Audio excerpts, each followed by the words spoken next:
Selamat pagi sahabat IPA, apa kabar kalian semua? Semoga tetap sehat dan bersemangat mendengarkan materi pagi ini walaupun harus belajar dari rumah. Dari studio kami menyapa anak-anak Spensa Nubatukan terkhususnya kelas 8. Semoga tetap semangat, tetap sehat untuk belajar dari rumah. Sebelum memulai materi ini dari studio, kami hadirkan sebuah tembang manis. Semoga terhibur dan menambah semangat belajar pagi ini. Di radio kesayangan Anda, Spensa FM 99,9 MHz bersama Ibu Yohan. Selama 30 menit ke depan, Ibu akan menemani sahabat IPA untuk mempelajari materi pada pagi ini. Nah, sahabat IPA, pada pelajaran sebelumnya kita sudah mempelajari tentang gerak pada makhluk hidup.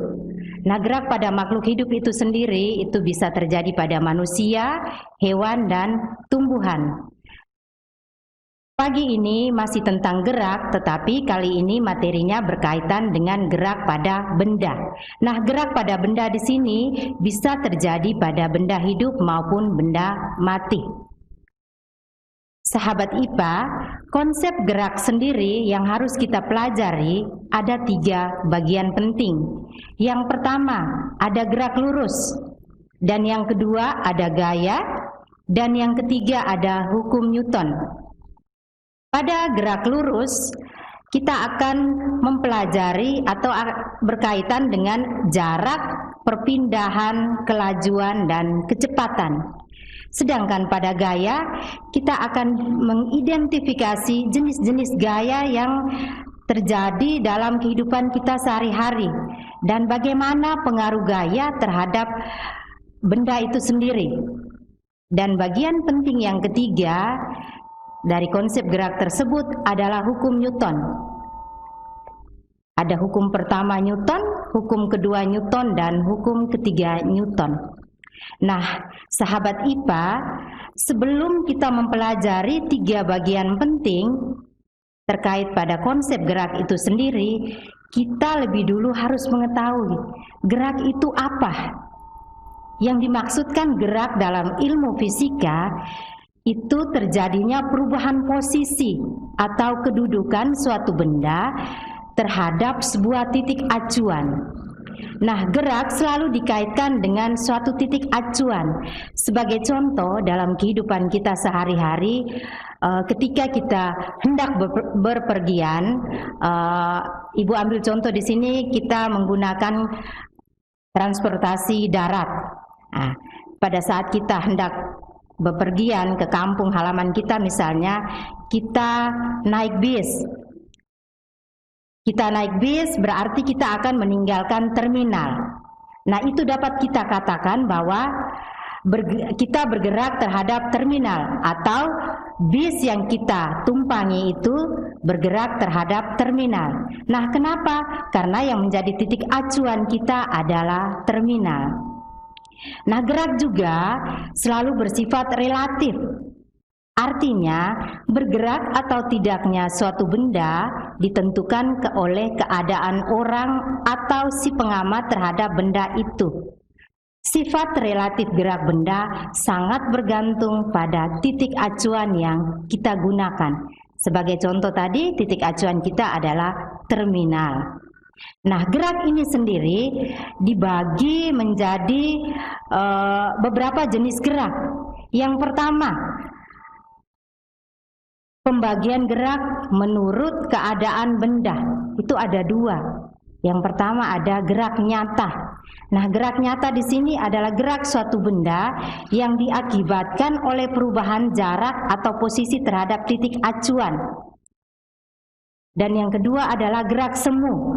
Gerak semu, gerak suatu benda yang sebenarnya diam, tetapi oleh si pengamat teramati bahwa benda tersebut seolah-olah bergerak. Contoh nyatanya itu sudah sering kita alami, itu ketika kita naik bis. Pada saat kita ada di dalam bis, kita lihat pohon-pohon yang ada di luar itu bergerak mendahului kita. Padahal pohon itu tidak bergerak. Yang bergerak itu adalah kendaraan yang kita tumpangi, sehingga pohon dikatakan melakukan gerak semu. Pembagian gerak yang kedua, sahabat IPA, itu gerak berdasarkan bentuk lintasan. Ada beberapa. Yang pertama gerak lurus, yang kedua ada gerak melingkar, ketiga ada gerak parabola.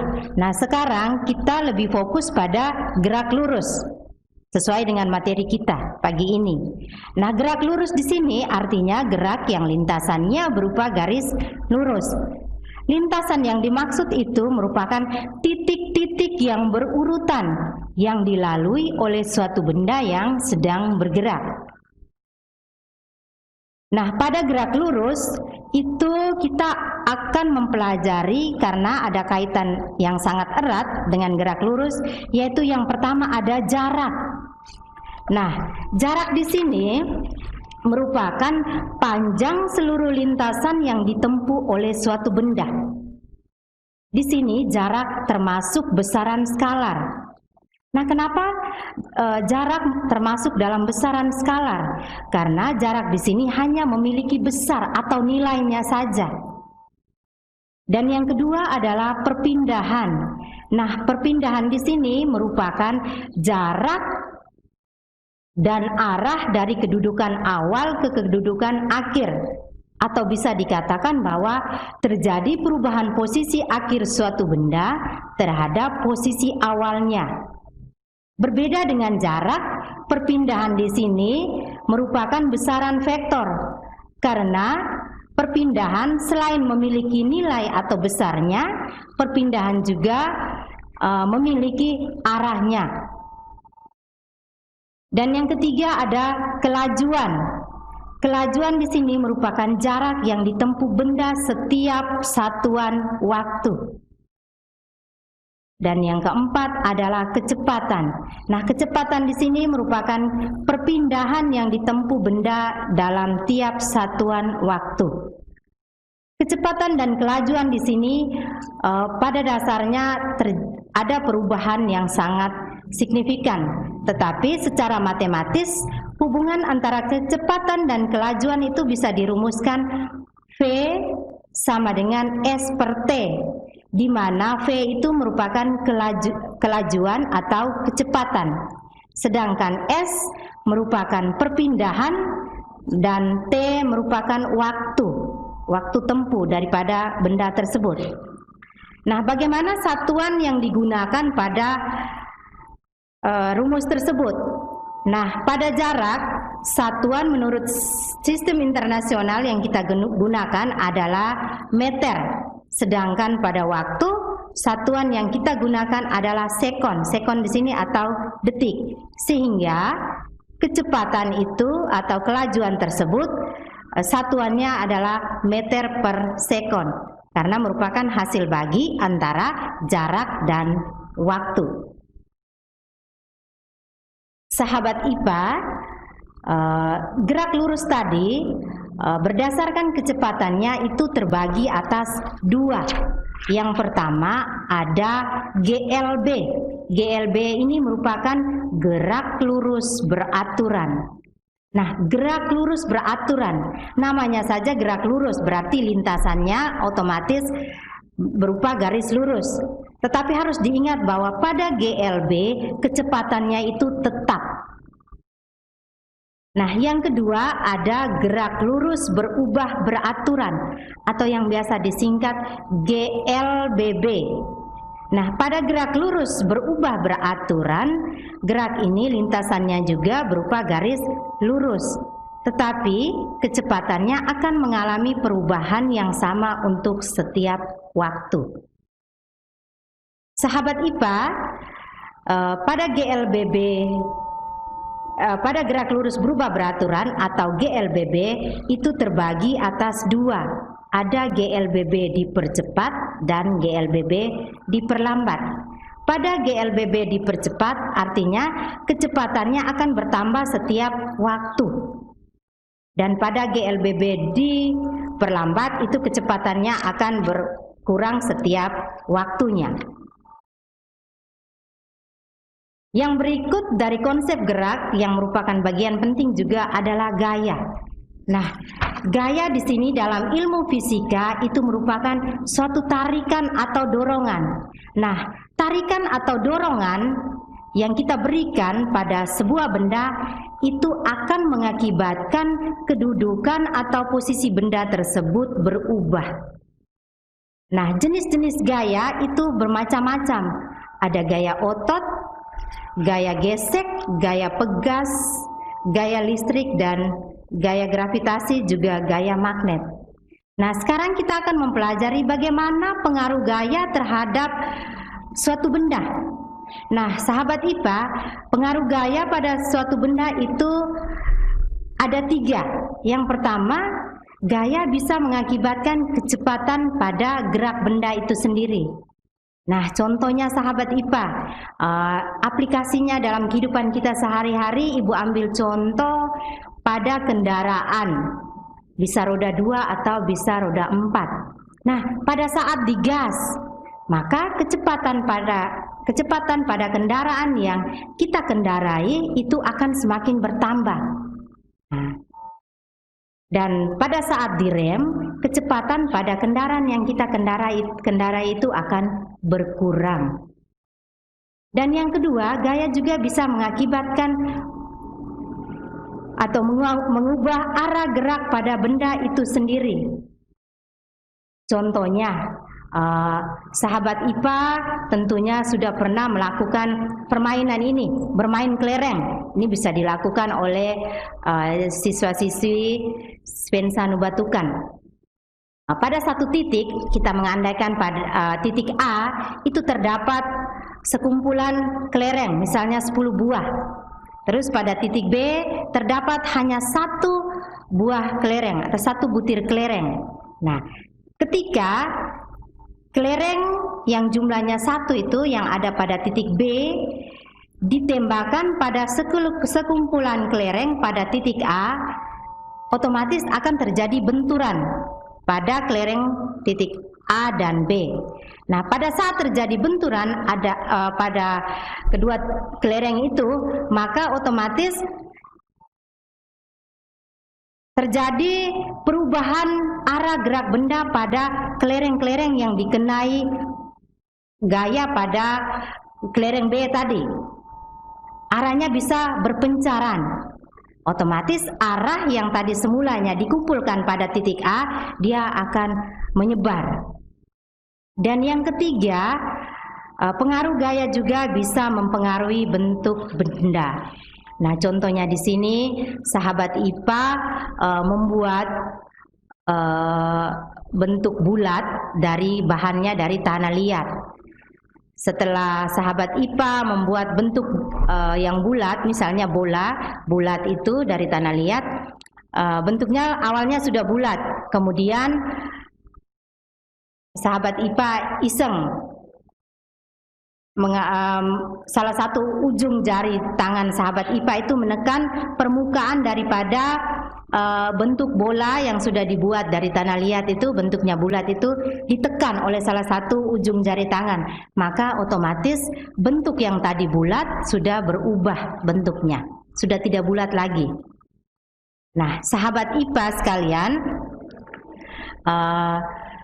jadi konsep gerak kita yang sudah kita pelajari, yang pertama tadi ada gerak lurus dan yang kedua adalah gaya.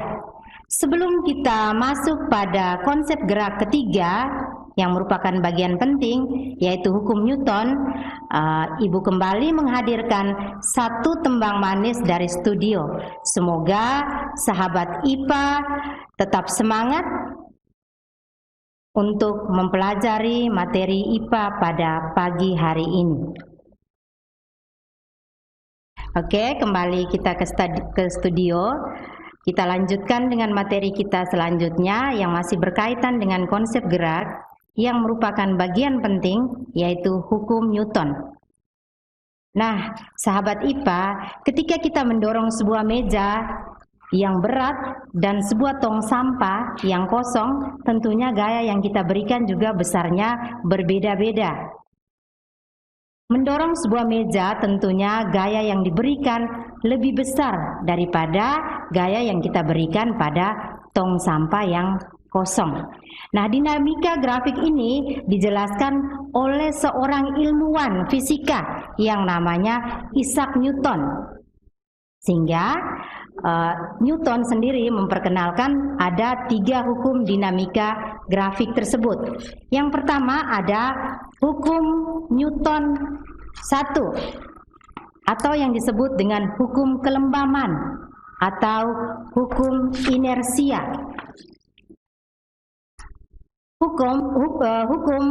Hukum pertama Newton merumuskan tentang jika resultan gaya yang bekerja pada benda yang sama dengan 0, maka benda yang mula-mula diam akan tetap diam. Benda yang mula-mula bergerak akan tetap bergerak dengan kecepatan tetap. Hukum pertama Newton menyatakan bahwa benda cenderung mempertahankan keadaan selama tidak ada resultan gaya yang bekerja pada benda tersebut. Nah, sahabat IPA, apa yang terjadi jika ada resultan gaya? Tentunya berdasarkan hasil eksperimen, jika ada gaya yang bekerja pada benda tersebut, maka Newton menemukan bahwa benda tersebut akan mengalami perubahan kecepatan. Jika gaya yang bekerja searah dengan gerak benda, maka benda tersebut akan dipercepat. Sebaliknya, jika gaya yang bekerja pada benda tersebut berlawanan atau tidak searah, maka gerak benda tersebut akan diperlambat. Yang kedua adalah hukum 2 Newton. Selain gaya mengubah percepatan benda, Newton juga menemukan hubungan gaya dengan massa suatu benda.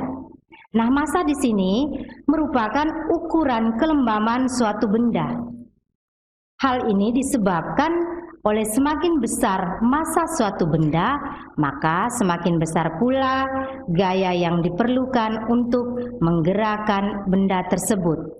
Nah, sahabat IPA, contoh yang Ibu ambil itu sudah biasa kita lakukan dalam kehidupan kita sehari-hari. Tentunya sahabat IPA pernah melakukannya. Nah, apakah pada saat mendorong sebuah mobil dengan mendorong sebuah motor, tentunya gayanya pasti berbeda-beda. Nah, untuk mendorong sebuah mobil pasti kita membutuhkan gaya yang lebih besar daripada kita mendorong sebuah sepeda motor. Nah, hubungan antara massa dan percepatan itu secara sistematis kita bisa merumuskan sigma F sama dengan M kali A. Sigma di sini berarti jumlah. Nah, F di sini artinya gaya. Berarti sigma F berarti jumlah gaya yang bekerja pada benda tersebut. Bagaimana dengan M? M di sini merupakan massa benda yang bekerja pada benda tersebut. Dan yang berikutnya adalah A. A merupakan kecepatan benda tersebut. A di sini merupakan percepatan benda tersebut. Untuk lebih jelasnya dan untuk sahabat IPA lebih memahaminya, sahabat IPA bisa membuka halaman 22 pada nomor 16, nomor terakhir pada latihan soal tersebut. Nah, di situ ada sebuah benda, kita mengandaikannya dengan balok. Balok tersebut bermassa 5 kg. Pada balok tersebut dikenai 3 buah gaya, yang mana 2 buah gayanya searah ke kiri dan 1 buah gaya searah ke kanan. Nah, di situ langkah pertama yang harus kita lakukan adalah mencari resultan gaya daripada ketiga buah gaya tersebut pada benda. Nah, bagaimana mencari resultan ketiga buah gaya tersebut? Nah, gaya yang searah di situ ada 5 Newton dan 10 Newton. gaya-gaya yang searah ini, yaitu ada dua buah gaya di sini, kita jumlahkan dulu. Maka 10 ditambah dengan 5, maka 15 Newton. Nah, setelah kita mendapatkan resultan dua buah gaya yang searah, baru kita cari resultan gaya seluruhnya, yaitu 25 Newton dikurangi dengan 15 Newton. Maka kita akan mendapatkan 10 Newton. Nah, langkah yang kedua yaitu kita sampai pada pertanyaan, yaitu percepatan yang dialami benda. Bagaimana dengan percepatan pada benda tersebut? Ya, kita tinggal memasukkan rumusnya. Di situ kita sudah punya sigma F, sudah punya M juga. Masing-masing sigma F tadi 10 Newton, M-nya 5 Newton. Maka sekarang tinggal kita mencari A-nya. A di sini merupakan percepatan ya, sahabat IPA. Percepatan di sini tinggal kita masukkan rumus A sama dengan sigma F per M. Sigma F tadi nilainya 10 Newton, sedangkan M-nya 5 Newton. Sehingga hasilnya adalah 2 Newton per kilogram. Nah, sahabat IPA harus diingat bahwa selain memiliki nilainya, juga memiliki arah. Nah, nilainya tadi sudah kita dapatkan adalah 2 Newton per kilogram. Bagaimana dengan arahnya? Nah, sahabat IPA lihat pada soal. Nah, di situ gaya yang lebih besar itu arahnya kemana? Atau nilainya berapa? Nilainya 25. Arahnya ke kanan. Otomatis berarti hasil yang didapatkan pada percepatan itu adalah 2 Newton per kilogram, arahnya ke kanan. Oke, sahabat IPA, kita lanjut pada hukum ketiga Newton. Nah, hukum ketiga Newton di sini disebut juga dengan hukum aksi reaksi. Hukum aksi reaksi. Jika suatu benda memberikan gaya pada benda lain, maka benda yang dikenai gaya akan memberikan gaya yang besarnya sama dengan gaya yang diterima daripada benda pertama, tetapi harus diingat arahnya berlawanan. Sehingga pada rumusnya itu sahabat IPA bisa lihat di modul halaman 14, F1 sama dengan min F2. Nah, gayanya tadi sama, gaya yang diberikan sama yang diterima itu nilainya sama atau besarnya sama, tetapi arahnya berbeda. Nah, arah di situ berbeda itu ditandai dengan tanda negatif. Tanda negatif artinya arahnya berlawanan. Contoh paling konkret, pada saat kita pukul meja, kita memberikan gaya pertama itu pada meja itu dengan memukul. Otomatis gaya yang kita terima atau reaksinya itu adalah tangan kita terasa sakit. Nah, itu merupakan contoh dari hukum ketiga Newton.